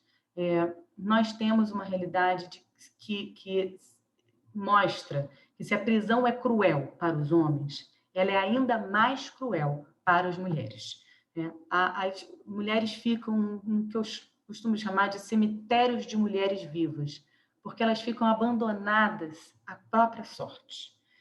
As unidades prisionais femininas, elas são unidades feitas por homens, pensadas por homens, para homens e apenas mal adaptadas para as mulheres. Não há nenhuma perspectiva de gênero nessas próprias unidades prisionais e nesse encarceramento feminino. E isso torna tudo muito mais cruel. Quando eu era presidente do Conselho Penitenciário, uma coisa que me impressionava muito é que, toda vez que eu ia visitar uma unidade masculina, os homens perguntavam dos seus processos, perguntavam de quanto tempo faltava de pena para ele cumprir, reclamavam de alguma condição da unidade. Todas as vezes que eu ia inspecionar uma unidade feminina, as mulheres perguntavam dos seus filhos. Doutora, é possível saber onde está meu filho? O que aconteceu com meu filho? No momento da prisão, embora haja tratados internacionais de direitos humanos, dos quais o Brasil é signatário, que digam que a mulher tem o direito, na verdade, qualquer preso, mas tem o direito, normalmente as mulheres são as responsáveis, as principais responsáveis pelos seus filhos, tem o direito de saber o que vai acontecer com seu filho. Isso não acontece na prática. né? Essa coisa que a gente vê em filme americano, você tem o direito de permanecer em silêncio e de dar um telefonema. Não acontece, ninguém entrega um telefone nas mãos dessa mulher para dizer, olha, dá um telefonema aí para saber onde é que está o seu filho e o que vai acontecer com ele. Então, esse filho que estava na casa da vizinha, da amiga, na escola, ou enfim, ou na rua, ele fica ao Deus dará. Ele não sabe o que aconteceu com a sua mãe. A sua mãe não sabe o que aconteceu com o seu filho. Esta pena não está imposta em nenhuma decisão judicial, mas ela é a principal e mais dura consequência do encarceramento feminino. E não há precedente igual para o homem, porque quando o homem é preso, a mulher mantém a família do lado de fora. Quando a mulher é presa, a família se desfaz. Quando o homem é preso, todas as mulheres da vida desse homem vão visitá-lo e dar suporte para ele na prisão. A mãe, a esposa, a filha, a neta, a amante, a namorada, todas. Elas levam roupa, elas levam comida, elas levam cigarro, elas levam, enfim, tudo que ele precisa, itens básicos de higiene, de limpeza, tudo que ele precisa para ficar um mínimo de dignidade na prisão. Quando a mulher é presa, se essa mulher tem alguém na família dela, na maior parte das vezes, uma outra mulher, né, uma mãe, uma irmã, que possa dar algum suporte, essa mulher vai dar o suporte para ficar com o filho da mulher presa. Isso já é, claro, um trabalho grande para essas mulheres que também têm as suas responsabilidades, as suas famílias, o seu trabalho, e isso inviabiliza que essa mãe, essa irmã, essa prima, além de tudo, de cuidar do filho, possa ainda por cima visitar a presa. Então, essas presas ficam completamente abandonadas. Basta ver, fica aqui o desafio, né, basta ver uma unidade prisional feminina em dia de visita. Não tem ninguém. Agora, vai lá numa unidade prisional masculina em dia de visita. A fila começa na madrugada anterior. Às 4, às 5 da manhã, já tem uma fila do lado de fora, arrumando tudo nos sacos plásticos compatíveis, na forma compatível, para levar tudo que o preso precisa. Essa pena, repito, não está imposta em nenhuma sentença, mas é um efeito doloroso do encarceramento feminino. E quem é o perfil dessa mulher encarcerada? Isso também é uma pergunta importante. Essa mulher encarcerada, na maior parte das vezes, ela entra no mundo do crime por uma questão financeira.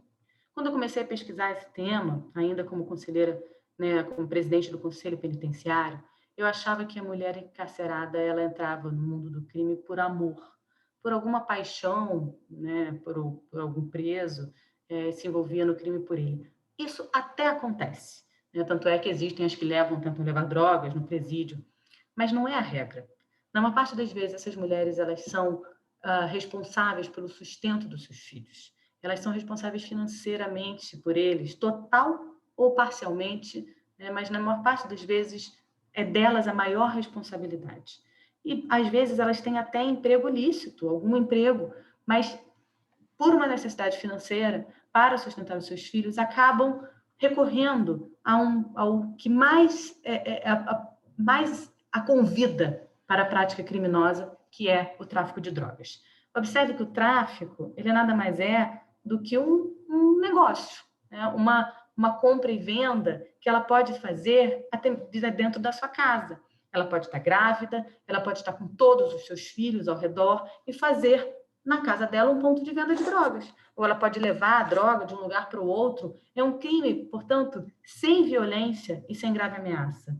Por isso, as próprias redes de tráfico de drogas procuram muitas vezes as mulheres. E é por isso que, às vezes, elas procuram também esses traficantes para pedirem um trabalho que, às vezes, ela pensa, vou fazer só essa vez e não vou fazer de novo, mas é porque nesse mês eu estou precisando muito de dinheiro. E o que acontece? Esse machismo que nós vemos na sociedade, ele também se reproduz no mundo do crime. Quando o tráfico de drogas procura essas mulheres para levar a droga de um lugar para o outro, para fazer um ponto na sua casa, se essa mulher for presa, ele abandona ela à própria sorte. Diferentemente do que acontece muitas vezes com os homens.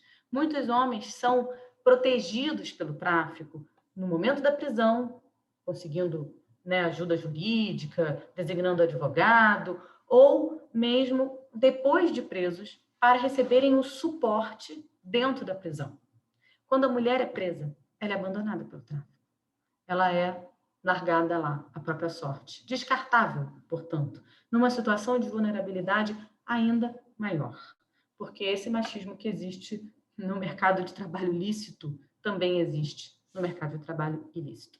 E, além disso, qual o perfil dessas mulheres, então? São jovens, mães de pelo menos 2 ou 3 filhos, como eu disse, que muitas vezes trabalhavam em algum emprego lícito, primárias, sem antecedentes criminais.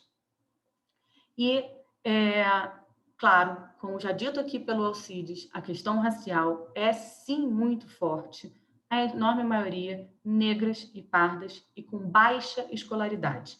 Embora nós não tenhamos um índice muito claro de condição socioeconômica, o índice de escolaridade ajuda a entender um pouco mais esse perfil, porque são mulheres, na maior parte das vezes, que não têm sequer o estudo básico. Essas mulheres também são presas provisoriamente, muitas vezes. Elas precisariam, de fato, estar respondendo a um processo presas, considerando a situação de maternidade? Ou elas precisam, se condenadas forem, a exercer essa prisão, essa pena na prisão? Eu penso que não, eu penso que isso tem que ser absoluta exceção. E as leis que alteraram o nosso Código de Processo Penal e toda a base de fundamentação do habeas corpus coletivo e de todas as decisões que já foram dadas favoráveis às mulheres para diminuir esse encarceramento feminino, ela tem como base não só os direitos da mulher, mas os direitos dos seus filhos. As nossas previsões, inclusive internacionais, de proteção à criança e adolescente. Porque, como eu disse, a vida desta criança é largada à própria sorte e pode ter consequências extremamente danosas para o seu desenvolvimento nessa situação de abandono. Nós temos uma belíssima decisão do Supremo Tribunal Federal no habeas corpus coletivo, que infelizmente não é cumprida. E mesmo assim, ela também merece uma ampliação, porque ela apenas diz respeito às presas provisórias, e eu vou além. Eu considero que deveria ser, na maior medida possível, concedidas penas alternativas à prisão, também às presas condenadas. A prisão para mulheres deve ser absoluta exceção e não a regra, como muitas vezes ainda acontece, com uma resistência muito grande dos nossos tribunais, e quando digo nossos tribunais de todo o país, para cumprimento dessa decisão tão bonita do STF. Eram essas as colocações que eu gostaria de trazer para vocês nesse primeiro momento, e me coloco à absoluta disposição para o debate, trazendo aqui uma parte final, uma frase muito famosa do Nelson Mandela, que diz que ninguém conhece uma nação verdadeiramente sem ter estado nas suas prisões. Uma nação não deve ser tratada pela forma como trata seus mais ilustres cidadãos, mas os seus mais simplórios. Se nós formos ser julgados pela forma como nós tratamos os nossos presos, nós seremos condenados e muito mal condenados enquanto nação. Quem já esteve numa prisão sabe que aquilo ali é uma verdadeira masmorra. O cheiro é incomparável, né? E as pessoas que lá ficam em condições absolutamente desumanas. Nós tratamos pior os nossos presos, uma condição pior do que qualquer animal, né? Qualquer ser vivo, né? Todas as pessoas deveriam ser tratadas com dignidade e respeito, mas infelizmente não é o que nós vemos nas prisões. Professora, doutora Maíra, foi muito bom você até falar sobre a questão das mulheres, porque eu vim para cá com o objetivo de tocar nesse assunto e acabei esquecendo. E aí a senhora foi realmente no ponto, porque vem crescendo a participação das mulheres na prática criminosa, né? Isso já de um tempo para cá, não é de agora. E o motivo só pode ser mesmo de cunho econômico, E o perfil das mulheres não deixa de ser exatamente igual ao perfil dos homens. Isso, o perfil é o mesmo, porque nós estamos sempre diante da questão da seletividade. Agora, quando eu era juiz criminal, quando eu via mulher praticando crime, era normalmente aquela mulher que levava o entorpecente para dentro do presídio. E isso o que sempre me impressionou muito, é que ninguém nunca procurou saber por que ela estava levando. Se estava havendo algum tipo de coação, se ela estava sendo obrigada a fazer isso pelo marido, namorado, apenado que estava lá dentro, se era algum outro tipo de constrangimento feito pelo bando, pela quadrilha, pela organização criminosa. Isso ninguém nunca se preocupou em apurar. Era simplesmente pegar a mulher, prender a mulher, autuar em flagrante e meter na cadeia. E isso me parecia realmente algo muito cruel.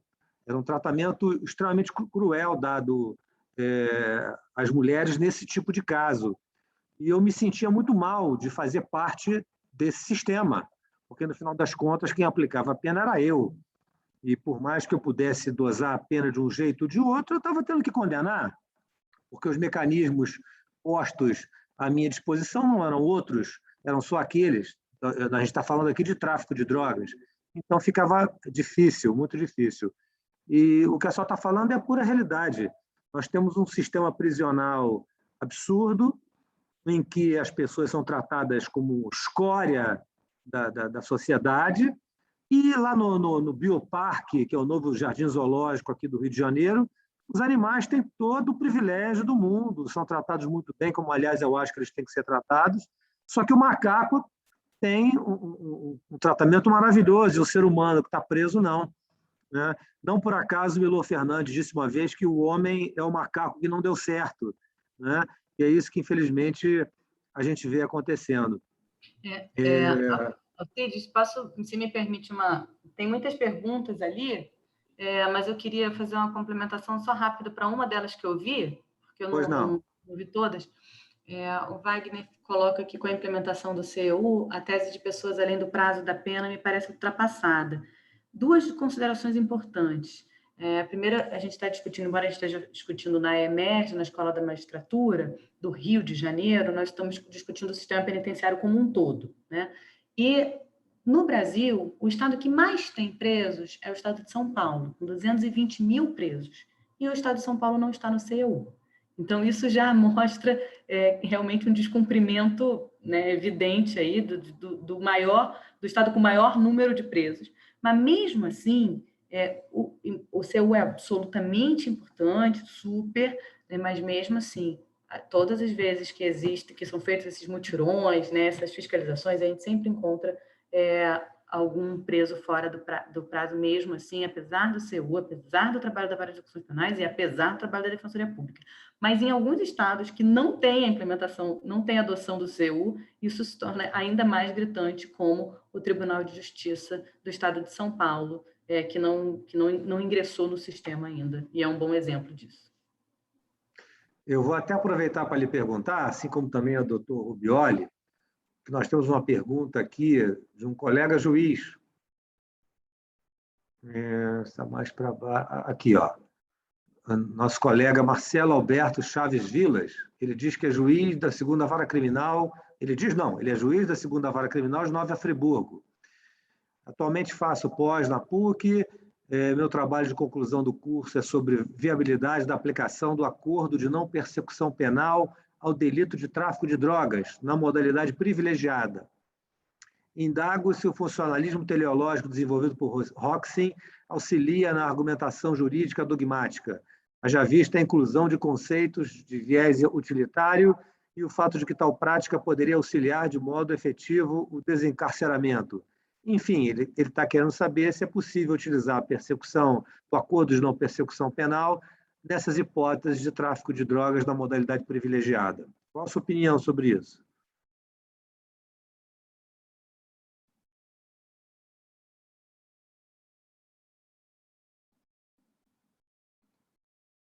Doutora Maíra? Achei que a pergunta não era, achei que não era pergunta para mim. Desculpa, você pode repetir que deu um tilt aqui na hora que eu estava tentando consertar. Ele basicamente diz o seguinte, que ele trabalha academicamente com a aplicação de acordo, acordo de não persecução penal ao delito de tráfico de drogas. Ele gostaria de saber se Tá vendo. a utilização mais frequente desses acordos, as hipóteses de tráfico de drogas da modalidade privilegiada, se isso poderia ajudar ao desencarceramento. Eu acho que é uma boa pergunta. Na verdade, não se aplica hoje, né, ao tráfico de drogas. Poderia, sim, ajudar, embora eu tenha um pouco de dúvida de como é que vai ser cumprido esse acordo de não persecução nesses casos. Assim, terei que conversar um pouco mais longamente. A princípio, eu sou a favor de qualquer medida que aumente o desencarceramento para qualquer crime. Acho que sim, poderia ampliar, né? Hoje há essa vedação, não poderia, mas acho que poderia sim ampliar os acordos de não persecução em todos os casos, mas pensando se efetivamente vai ser um acordo, tal como, né, a lógica de acordo prevê, ou se vai ser uma imposição de medida necessariamente sem paridade de armas entre a acusação e a defesa. Porque se assim for, aí realmente a gente vai ter uma banalização de aplicação de medidas, né, em que a pessoa tem que, muitas vezes, confessar um crime que não praticou, porque no acordo de não persecução, né, uma das condições é a confissão do crime. Né? Se a pessoa não praticou o crime, se ela na defesa teria inúmeras provas para poder demonstrar que ela não praticou aquele crime, que, por exemplo, não era tráfico, mas era uso. Nós sabemos que uma coisa extremamente comum é usuários serem presos como se traficantes fossem. Se você pega um jovem em Ipanema com uma determinada quantidade de drogas, muito provavelmente ele vai ser taxado como usuário. Ele vai ser levado para a delegacia, estava aqui fumando um baseado na praia. Se você pega um jovem com a mesmíssima quantidade de drogas numa favela, ele muito provavelmente vai ser taxado de traficante. E aí ele vai ser obrigado a fazer um acordo com imposição de medidas, né, mesmo sem ter praticado um crime de tráfico.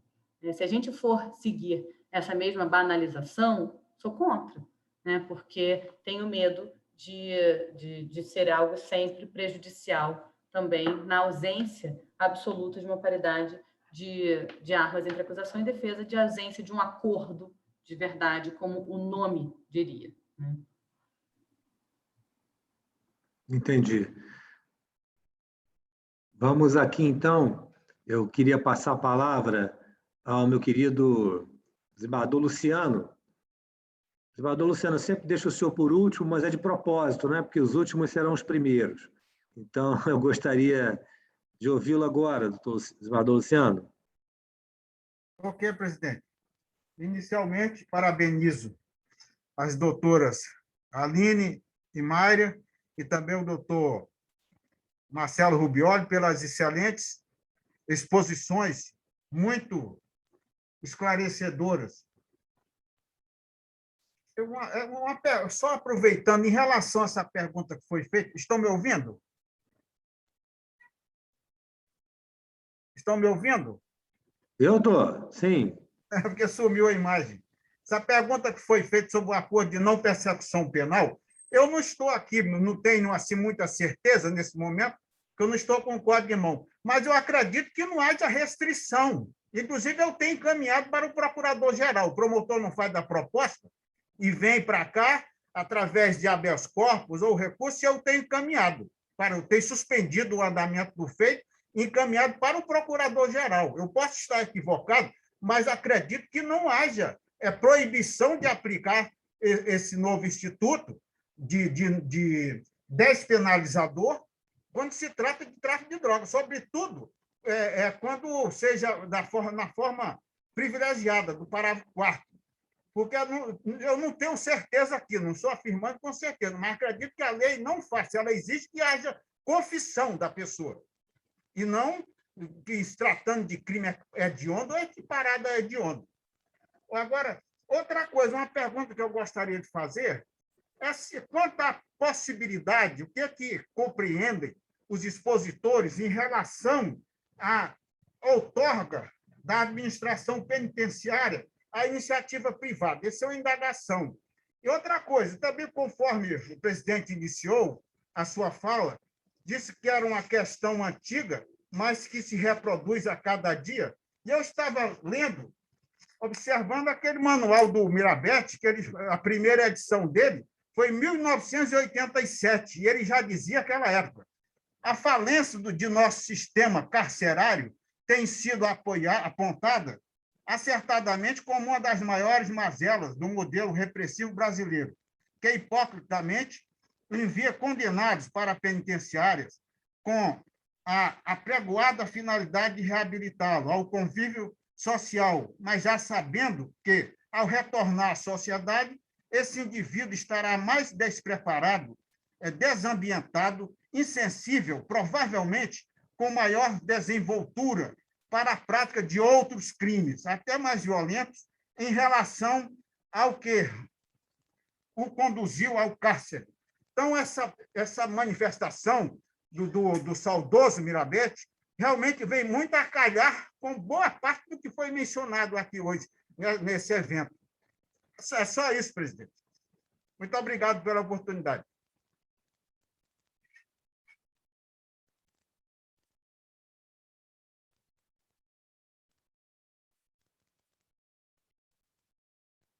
Sumiu a voz?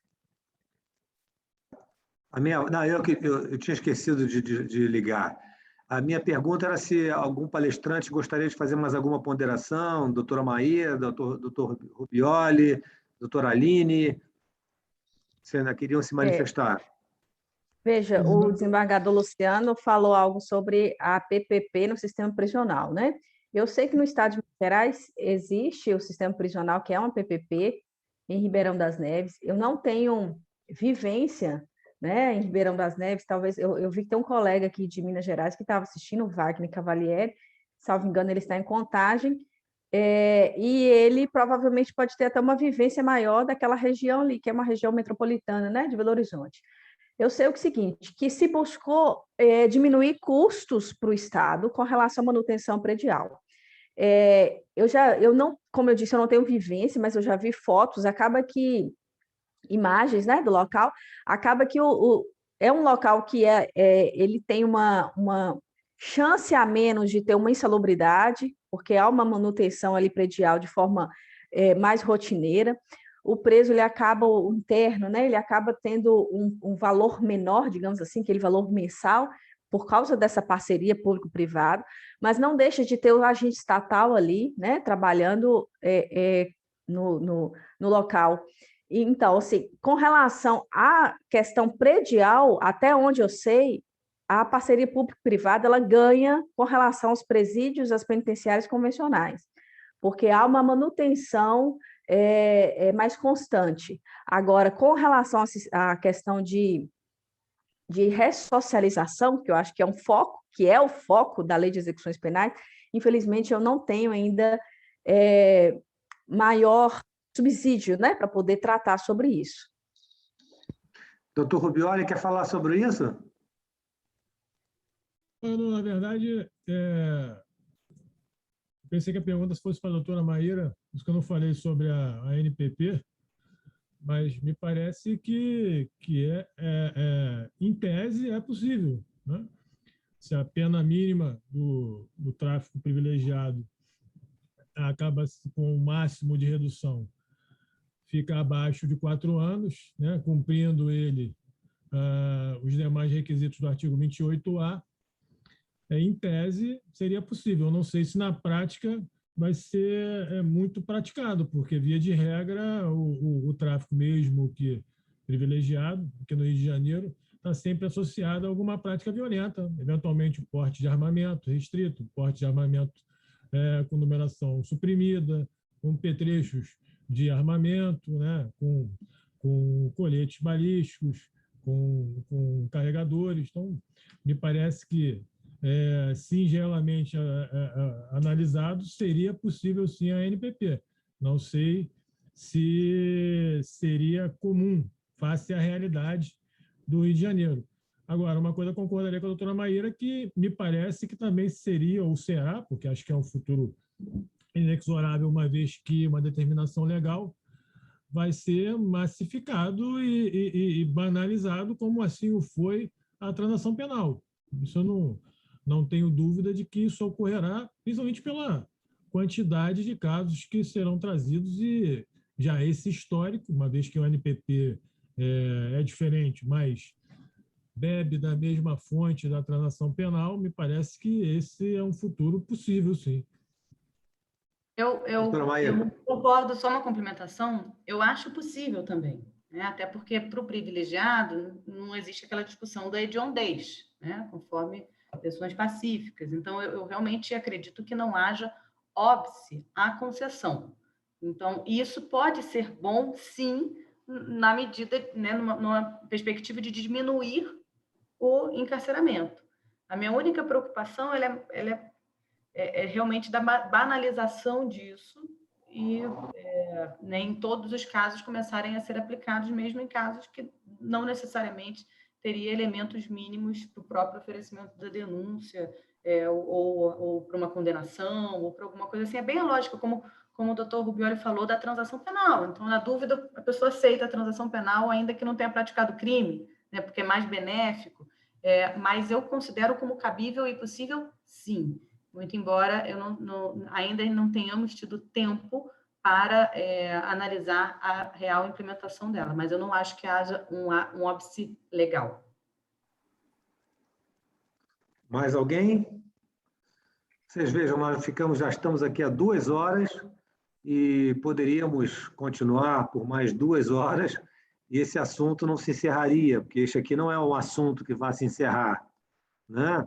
Ao contrário, depende de reflexões, reflexões e reflexões. Então, eu queria agradecer, eu não vou continuar com as perguntas aqui por causa do horário, queria agradecer a doutora Aline, em primeiro lugar, que bom que está aqui, que participe mais daqui para frente, viu? Doutora Maíra, que é uma amiga que está sempre aqui participando do Fórum de Segurança Pública, doutor Rubioli também, que veio pela primeira vez, agradeço muito sua presença, e meu querido Luciano, meu braço direito também, como sempre aqui ao nosso lado, ao meu lado e ao nosso lado. Agradeço também a todos os participantes, né, todos que ficaram até agora conosco, e me despeço, então, dando boa noite a todos. Boa noite, presidente. Boa noite, muito obrigada. Boa noite, prazer.